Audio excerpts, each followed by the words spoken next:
Welcome to It Starts With You, where we cut through the noise and get real about the behaviours that shape our lives, both personally and professionally. I'm Vic O'Farrell. Let's jump in because behaviours start with you.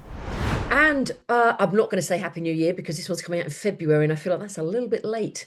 But here we are on another episode of It Starts With You. And today I am joined by the wonderful Laura, or should I call you Dr. Laura to be true to your title?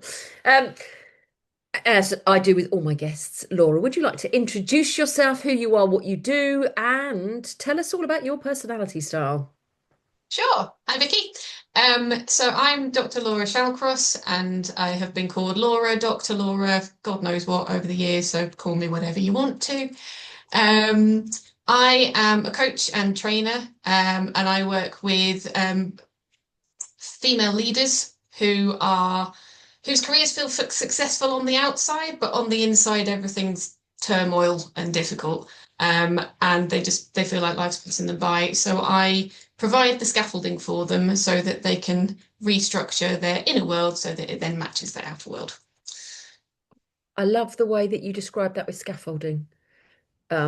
Just that the support and the sturdiness of Yeah, that.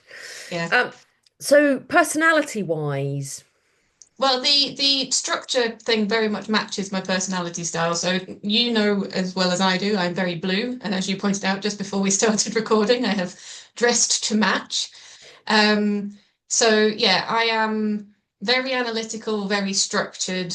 I am very detail orientated, and I am the person that scares people by remembering the things that they don't even remember that they told me. So things like they happened to mention that their goldfish was a little bit on the turn about 6 months ago. I will then ask them how their goldfish was, and they go, "How the hell do you know I have a goldfish?" But those are the things that stick in my mind, as opposed to I live in Sheffield or I am this big picture thing. I remember the tiny little bits, the which yeah detail. can be quite scary for some people. So I have to remember that at times. Oh, so how would you then describe it if I said, "What's it like to be on the receiving end of Laura?" How would you think you come across? Um, so I'm fairly aware that I can come across as quite impersonal, at least when I first meet people. So I can be quite reserved. Um, a little bit like a rescue cat in a way, in the sense of going, haven't checked you out yet, I'm not entirely sure what's going on. But then once I get comfortable, it's absolutely fine. You know, we can have a nice personal conversation. And obviously I'm a coach, so there's going to be the personability at some point. But yeah, I think I come across as very analytical, a little bit standoffish to start with, and then but also very structured. So, I get told by friends that I'm I'm the person going, when are we doing the thing? How does that thing work? What's this going to be? What time is this thing? Um, Yeah, but yeah. it's a strength. And when I'm with people that can't do those things, it's like, right, we're going to do this thing, this thing, this thing. And they go, oh, fantastic. I had no idea what was going on. I was getting all stressed about it. Yeah, yeah. I need, and then this is why I'm always like, I need some Lauras in my, I need some blues in my life because I am polar opposite to you, as you know, and as probably most of you viewers and listeners know that I'm very sunshiny yellow, which is the opposite to blue. Um, so I know what I'm like, I believe, but for you, when we first met, which was about a year ago now, what is it like to be on the receiving end of me for somebody who's very blue and analytical? So when I first met you, and obviously we met in a group, well, which you and I know, there was an element of going, oh, okay, but big personality, very outgoing, very excited.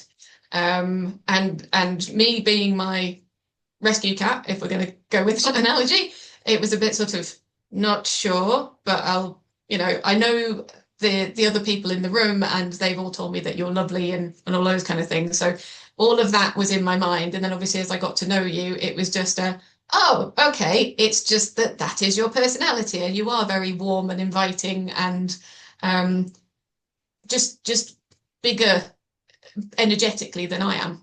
And um, yeah, I think that's probably all I need to say. And this is the thing with personality, isn't it? That is no right or wrong. And we understand personality. So this, I'm kind of wanting to help educate people. And okay, so we're really kind of blue and yellow on this one. And we've got to remember our reds and our greens as well. And it's just understanding that when you do come across, like you say, so when I first met you in the group, I was a little bit like, oh, Laura doesn't say a lot. Oh, Laura's not joining in. Oh, Laura's quiet. But then in my head, I'm thinking, that would indicate to me she's reserved, first of all. Whether I knew you were on the blue side or the green side, didn't really know. But I'm just like, it's okay. What you need to do, Vicky, is remember to invite Laura in to speak. Give Laura permission to talk because she's not going to jump over you and talk and put her hand up and just jump in. You need to give her permission to speak. Um, yeah. And I think it was lovely. That group's worked really well. Um, and here we are carrying on and talking about stuff because I value your input to the world because I don't look at things deeply, yet you will go deep dive. Yeah, absolutely. And for leaders, how do you help leaders who are on the opposite spectrum? So the yellows and the reds, the outgoing people, how do you help them slow down and take a, a bigger look at the picture?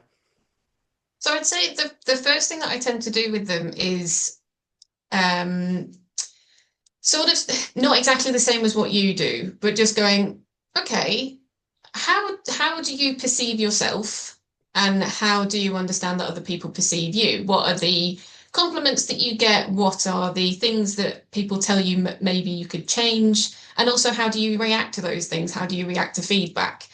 So with those things in mind, and just sort of getting them to just pause and just, like you say, there's no right or wrong. It's just that this is how they currently come across. And then it's asking them what they would like to change. And for some people, they just go, nah, fine, it's all great. They're normally the people that come to you because somebody else has sent them Yeah. for a reason or other. But yeah, and I think naturally also when my clients come to me, they're also very similar to me. So I think there's an energetic connection there, which is they go, oh, okay, she's not one of the loud ones. She's not one of the ones that will just jump around all over the place and get really in my face and effectively scare me. So because I am me and I am reserved, but I can show that also I do have that ability to open up and bring people in, then when I get the leaders who are more like me, they're normally going, well, I know that I need to speak up more, or I know that I need to make my point better, or I get very, very lost in the detail and I know I need to take a step back and look at the bigger picture. So while I don't do disc, I do disc, if that makes sense. It's I think it's what makes a great coach is to understand people's personalities. So when did you start first becoming self-aware about how different people react? um that's a really good question. I probably noticed it quite a lot in university. Because so I started playing rugby when I was 15. Which, given that you know that I'm 5'3" and not very large, normally makes people laugh, especially when they find out that the first position I played was in the second row. Um, but at that time, because of hormones and various things that were going on, I was very, very angry. And so I probably at that point had a lot more red as opposed to blue. But underneath it all was fear. And it was if I control all of these things and I do all of the structure stuff, then I can sort of soothe all the blue. And then outwardly, I can be the powerful, get out of my way kind of thing. Which obviously did not match my stature, didn't match my personality style. And it was very, very conflicted.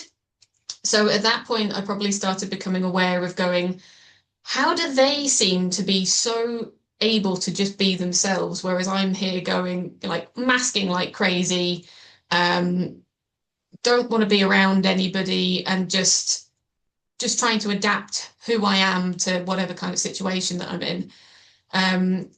And then throughout university and then starting work, there was always that element of going, this is what I feel like I should be with that mask on, as opposed to this is how I really feel and this is how I really want to show up. So it wasn't probably until I actually found coaching in 2018 that I then realized what it was that was then causing all of that conflict. And I think it was after 2018 when I started understanding what coaching was and how it worked and getting trained in it, that then it was going, oh, right. If I can take these masks off, and if I can help other people to take these masks off, then it's very, very calming, because you're not constantly trying to be in that energy that isn't yours or isn't sort of the natural one that you can fall back on. And secondly, I'm showing up completely differently, and I'm a lot less judgmental of other people as well. So I'm not suddenly going, what's wrong with them? And why can't they just do this? And blah, blah, blah, blah, blah, blah, blah. It's a lot more sort of going, okay, I reckon that actually this is probably something that might be going on for them. This is probably the sort of style that they go with based on what I've seen. And those two things are causing conflict because this is, say, an outgoing person who's very, very big picture, and they're trying to do something extremely detailed, which I find really easy because of my natural style, but they find really difficult because they do the big stuff. And yeah, it's gone from there, really. Mm. Let's hit pause for a second so I can tell you how I work with leaders and teams to turn behaviour into results. If your team's stuck in the same old patterns, it's not just a skill gap, it's a behaviours gap. My multitude of workshops break those patterns and build stronger, more productive teams.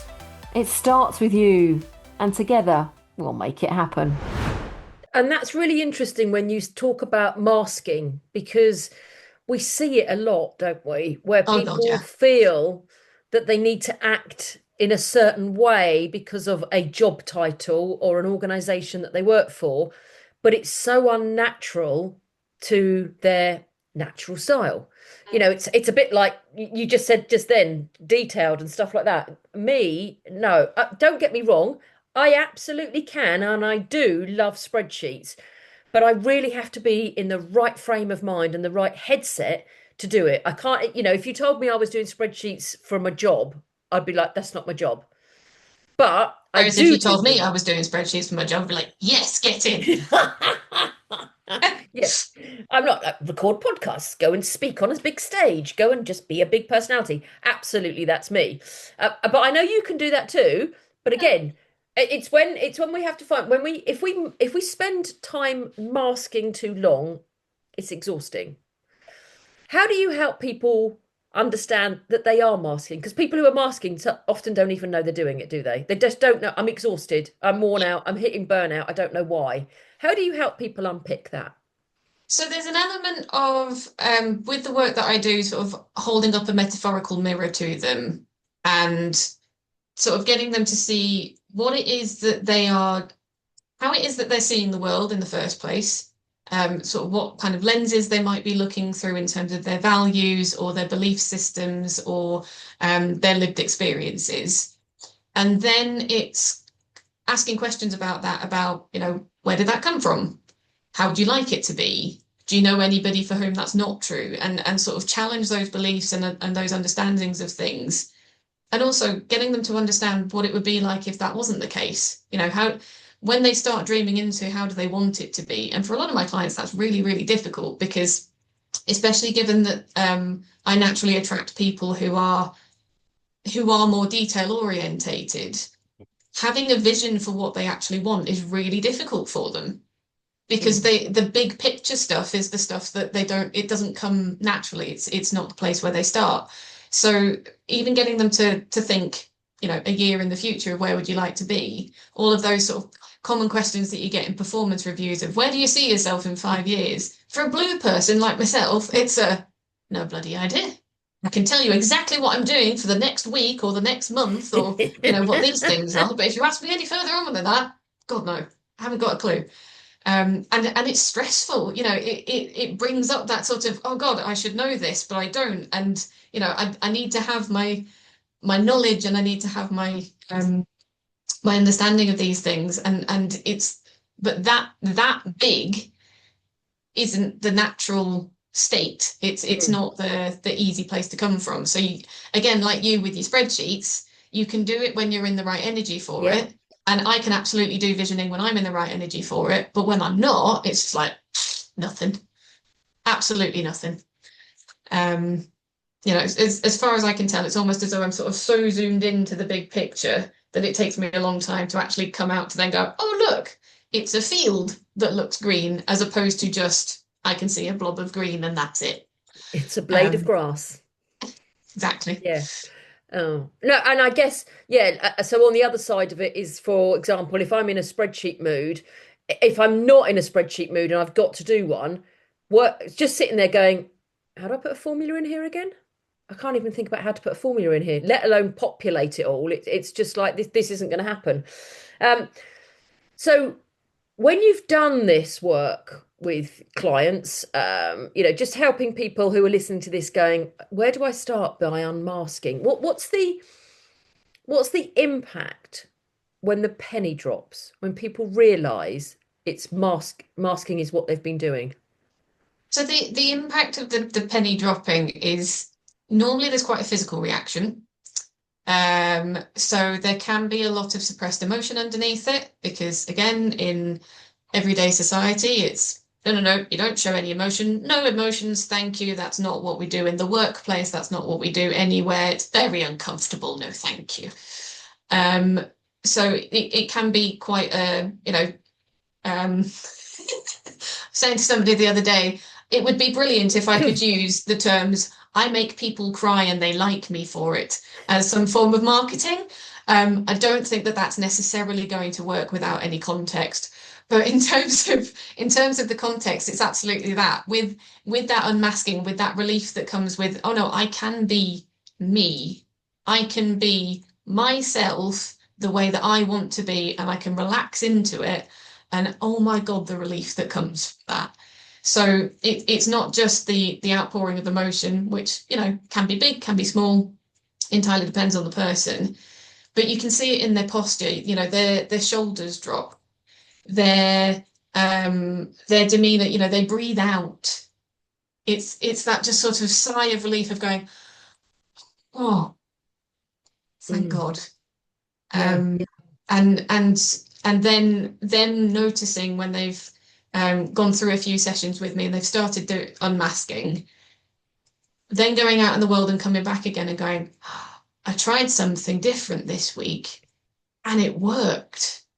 And it didn't stress me out, and I'm not exhausted by it because I'm not Mm, here trying to be somebody that I'm not. mm, And then the more that they do it, the more feedback that they get from it. You get people whose bosses suddenly go, "Oh, I've noticed that this has changed." And the fact that you're now delegating to your team more, or you're not you're getting more sleep, so you're not flying off the handle anymore. Or just generally you seem calmer and more relaxed and more at ease with things. Um, it's truly remarkable the sorts of things that people can do just when they get into their natural state and when they start knowing who they are. yeah. And I think we can get to such a state of being masking, because that happens very gradually. We don't suddenly wake up one day and go, oh, I'm going to mask today, because we don't even, what even is that? People are probably now Googling, listening to this going, what is masking? But it's more a case of it happens so gradually that we then get so locked in that to unpick it all is a really big thing.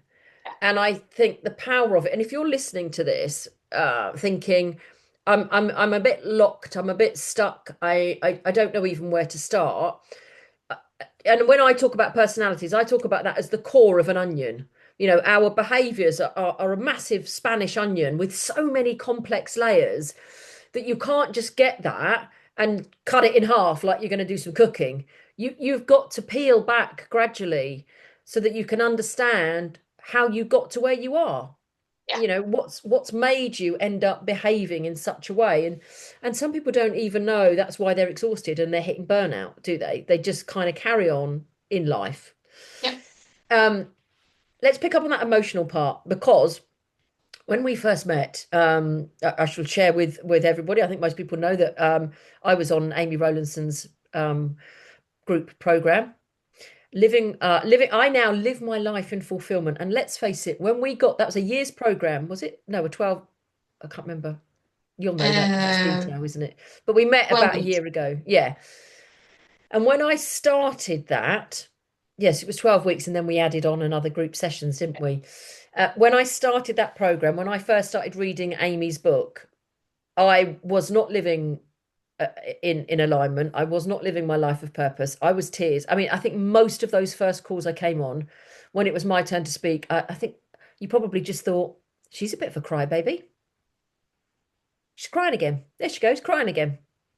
I am very emotional when I feel safe.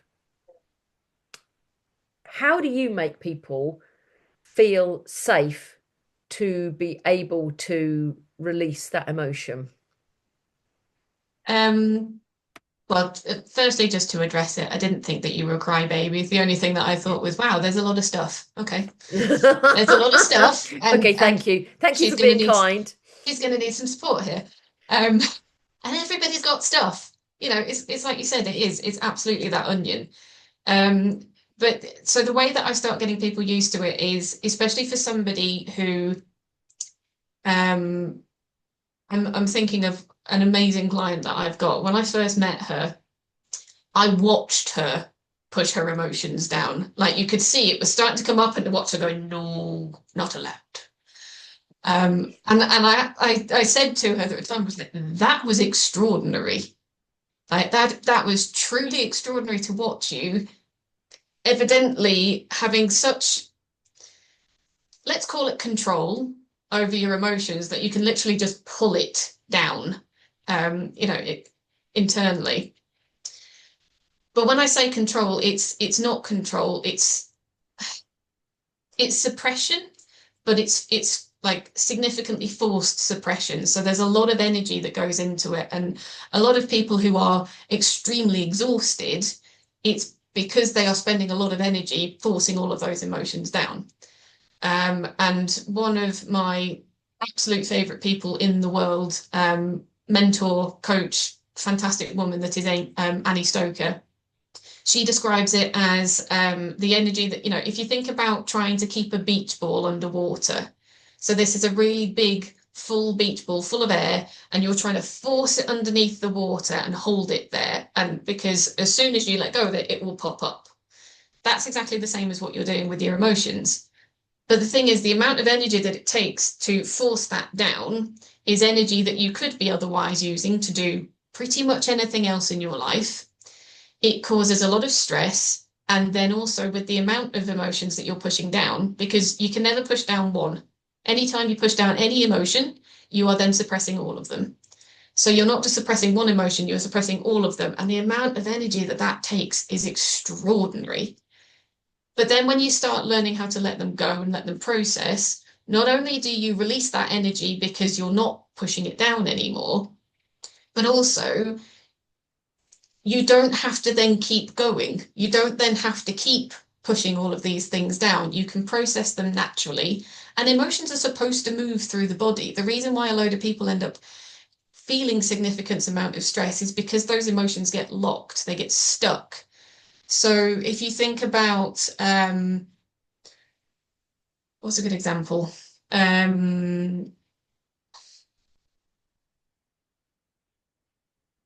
So triggers are a really good example, especially ones where people suddenly then go, hang on, why the hell did I react like that? The times when somebody's all of a sudden bumped into you in the supermarket, for example, and they go, what the hell are you doing? Be more careful, look out, or something like that. And you just go, ooh, she's having a bad day. And then that person is suddenly going, what the hell happened? I let emotion go. But the problem is it's not about that time just then when you bumped into somebody in the supermarket. It's every other time that you have ever bumped into somebody. And whatever it was that there was the first time that that happened to you, you might have been a really, really small child. And what you then made that mean and then suppressed. So again, it's not just you as a single onion, to use that analogy that you was using before, but it's almost like every time it happens, another layer gets put on top of that, and that's why we end up masking, and that's why it's a gradual process, because it's not just a once and done. It's every single time that same thing has happened, and you've reacted to it in the same way. And when it comes to undoing those things, it's a very careful process of going, okay, let's look at one of these things. Okay, so you shouted at somebody in the supermarket because they bumped into you. What was going on for you at that point? You know, what was it specifically that made you jump, made you angry about the fact that somebody bumped into you? Was it the fact that there was physical pain? Was it the fact that somebody was getting into your personal space? Was it the fact that somebody wasn't paying attention and therefore it made you feel as though you weren't important? You know, it could be so many different things. And yet that single situation of somebody bumped into you in a supermarket, it could happen to anybody. And for some people, just be like, oh, sorry. And for other people, it's, turn into explosive. And one of the techniques that I use, which is a technique called voice dialogue, it's all about it's different parts of our personalities that have different jobs. And when you understand what those different parts are and which ones are running your lives, that's the part where you can start taking away those masks in a way that doesn't negate them forever, because they're never going to go away. These are all parts of you, but it then brings in their opposites, which means that you can then have more freedom, have more ability to do the opposite of how you naturally would. So, I mean, I could go massively into voice dialogue at the moment. I love it. It's, I've told you about this before. It's pretty much my absolute favorite thing. But the basis behind it is when you say, well, part of me thinks this, but part of me thinks that, you are absolutely right. You are absolutely right, because you as a human being aren't just made up of you. You are made up of your perfectionist. You are made up of your pusher. You are made up of your couch potato. You are made up of every single thing that could possibly happen to anybody. And the reasons why they show up are because there was a behavior when you were very, very small that was either very much praised. So you go, right, I will do this thing. I was taught I need to work hard and I need everything to be a good standard. In which case, pusher, perfectionist turn up and go, right, this is how I live my life. Whereas if you were brought up going, hard work's not important. It's much better to be relaxing on the beach and just not having a care in the world. That person's probably got a set of selves which are maybe the self that says, I'm going to put myself first. The self that says travel is more important. They might be a very spiritual person and very sort of, oh, yeah, everything's beautiful. And those two people, they are not going to get on because they are polar opposites to each other. But if each one of them can take in a little part of what the other one has, then they end up in a whole state where they've got the choice of being able to do all of those things. And that's something that develops over time. And that's something that I absolutely can do with my clients, because it's understanding how they're showing up and understanding which selves they're coming to me with, that then you can work out how to calm those ones down and which ones need to bring up to balance them out. Mm-hmm. And that's very deep. And we are complex human beings, aren't we? But if I just to summarize it for my own sake and for those that are listening, It starts with something that will have happened to you as a child, a thing, and you've assigned an emotion to that thing. And over the years, every time that thing has happened to you, without knowing it, you've assigned that emotion in a different format until it has become this big onion, let's call it. Yep. And that's in the middle, but you can't see it because you can't just cut straight in it. You've got to peel off what's happened at each time. And that's why, like you say, I'm not good if people invade my space. I'm really not good. You know, if I get if I get in a lift, someone else gets in the lift. If they stand right next to me, I'm like, why are you standing right next to me? There's a whole space over there. Go away. And I probably could unpick why that was, but I'm not going to do that on this podcast because this podcast is for the listeners, not for me. I could go deep into this, but carry Yeah, on. I was also just going to highlight the beauty of our two different personality styles there, because me being extraordinarily detailed, I gave you everything that I knew about it, and you went, here's 3 things. Done. But that's brilliant, isn't it? Isn't that why we Yeah, have to understand? I know that Laura's going to give me all the detail, but then I know that people who are listening are not all going to be detailed on it, so I'm just going to summarize it for them. yeah, yeah. And The just beauty. to finish off that tiny piece of voice dialogue, absolutely yes. So the summary version of it is something happens, a self comes in to protect you from that thing from ever happening again. So it's all away from motivation. It's all very fear-based. And then voice dialogue, the way that that works is that literally cuts the onion in half. We get down to that core vulnerability straight away, unpick it, chop the onion Wow, without crying. without crying. Wow. Well, maybe that's where the crying comes Maybe, in. yeah.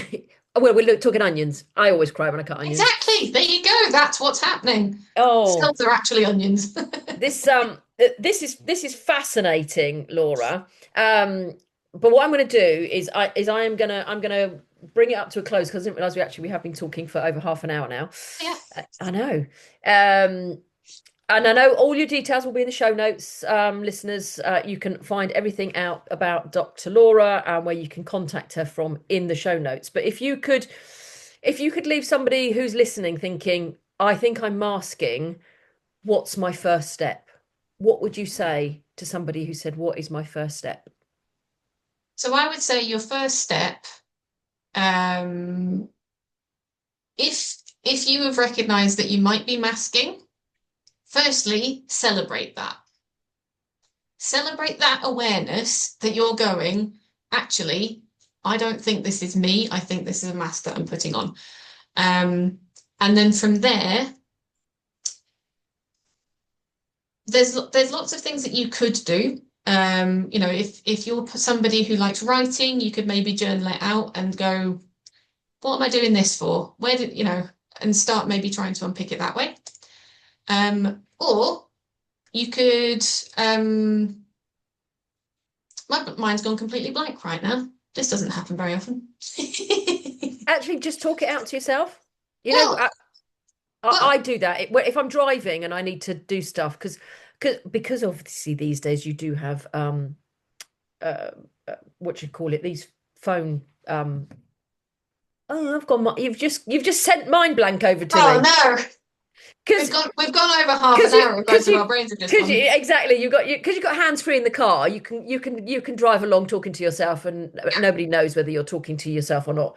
I do that, and I think that's probably my personality style. I'm more of a talker outer than a journaler downer. yeah. And so I do, and I talk myself, and I go into different situations, and I go, "What happened there? So why did I react like that? Why have I just reacted like that?" Yeah, Yeah, absolutely that. You can write it, you can speak it, you can go and phone a friend and just say, I think I've figured out this thing. I'm not sure what's going on. And but it's just going at it with curiosity as opposed to going at it with judgment. Because as soon as you go at it with judgment, you go, oh God, no, I'm masking. That means I'm terrible. It's shameful. I'm feeling really guilty about it. Whereas if you can go, okay, I wonder where this came from, and just yeah, ask yourself a load of questions, because there's an element of unmasking in itself is a form of self-care, because yeah. the more masks that you can take off, the more that authentically you show up, which people will then notice, and then also the calmer that you will feel. Yeah. And it's natural, it's human, it's what we do. Absolutely. Human behaviour. Yeah. Oh, wonderful. Where do you hang out most on social media so people when they're looking at all your details, where's the best place to find you? Best place to find me is LinkedIn. Mm-hmm. I am at Laura Shallcross Coaching, and I post when I remember to, but I will always respond to messages. So if anybody wants to connect or have a chat, feel free to get in touch. Wonderful. And like I said, listeners and viewers, all of the details are in the show notes. Laura, thank you so much for a Thank you very very much for inviting me. insightful and engaging conversation. I will see you soon. Thank Take you. care, listeners. Bye for now. Well, that's today's dose of truth. Now go make it happen because behaviour drives behaviour. And behaviour starts with you.